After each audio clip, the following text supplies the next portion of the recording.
Hey gang, here we are at San Diego Comic-Con 2012 talking with the man himself, Robert Kirkman.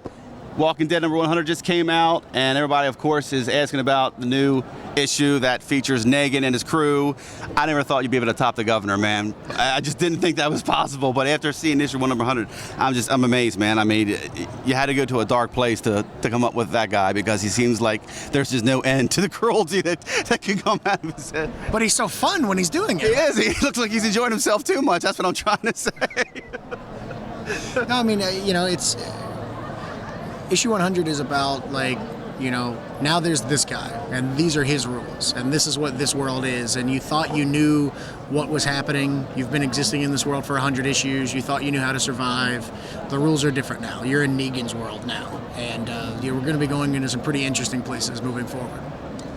There's a lot of people, as long as I think the Comic-Con, for the display you got, where they're sitting up with Michonne and they're taking the pictures, Like, do you sit down with somebody and think of these exhibits that are sitting here, or is it more or less, do you have input? Because you got Skybound, you've got Image, and you're jumping back and forth between those two. I didn't know if you might have input on the displays that are here. No, I mean, the AMC thing is something that they worked with Greg and Nicotero on, the Michonne, where you get to pose as one of the walkers, that she's dragging around with her. I think I'm just able to partner with really good teams. The Telltale game for The Walking Dead is so great because of how good Telltale is. Like, it's not that I made that game good or that The Walking Dead just inherently made that awesome. And the team that makes the TV show, which I'm a part of, I'm not going to lie to you, but there's a lot of really talented people like Glenn Mazzara, like Gale Ann Hurd, like the team and the writers. All the actors are fantastic. The crew in Atlanta is awesome, and all these people that work on these different things care, about The Walking Dead as if it's their own, but it's not. And they do a lot of work on it, and they make it awesome. So I feel incredibly fortunate to be working with such talented people that make people ask me questions like, "Did you make that awesome booth? Like, that's crazy." I did not. You work with a lot of talented people, because you got Ryan right behind you here, right, who's worked only with Invincible. And then Hardcore just came out not too long ago, and that was a collaboration with Mark Silvestri. Speaking of Hardcore, and Brian Stelfreeze, I'm sorry, Brian, we dropped the ball on that one, man, So what's going on with Hardcore by chance? Well, I mean, this was part of the initial pilot season thing that I did with Top Cow, and it took a long time to come out.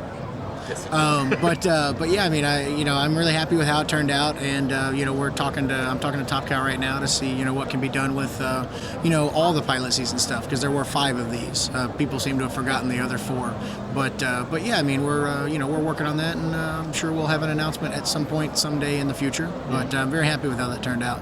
Are you more or less working on the continuity as well? Like, is this? I can't. My memory fails me right now, but it's not a limited series. It's more or less. This is a one shot. This was a one shot. Okay, Yeah. But I thought I read somewhere where it was just a launching point for where else the title might be going. Well, all the series were designed to be basically first issues of books, and so I purposefully ended them all on cliffhangers, because we were trying to get people to kind of fight over which one continues, and so I wanted every one of them to be like, "Oh my God, I've got to have the next issue of that," so they wouldn't know which one to want to continue. But this one, it took so long to come out that it was kind of a delayed effect, and it's in the marketplace now, and we're trying to figure out what to do with it. Some people are trying to figure out what's going on with the continuity that you've got interspersed now between 3 different mediums for The Walking Dead. I'm just now getting the first book. We're gonna have to leave on this, because I promised somebody that I'd bring this up. The Walking Dead novels, you got the second one that's now being solicited in the latest issue of the previous catalog, and I'm hearing now that you've got characters being introduced in the novel that aren't being found in the comic book. So the solicitation of Lila, I think her name was, or no, Lily. Lily is.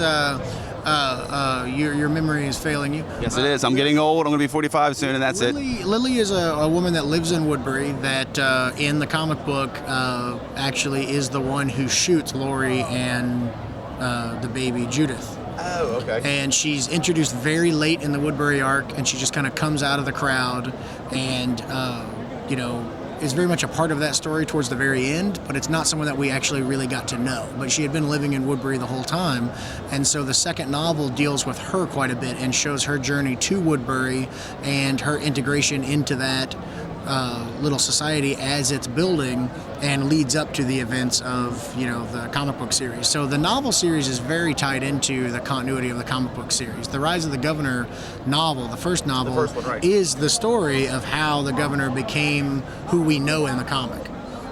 We just didn't see that story before. And the second novel especially is going to have a lot of really interesting, you know, tidbits about characters that we met in Woodbury, like Bob, you know, the military medic that ends up saving the governor, you know, once Michonne has her way with him.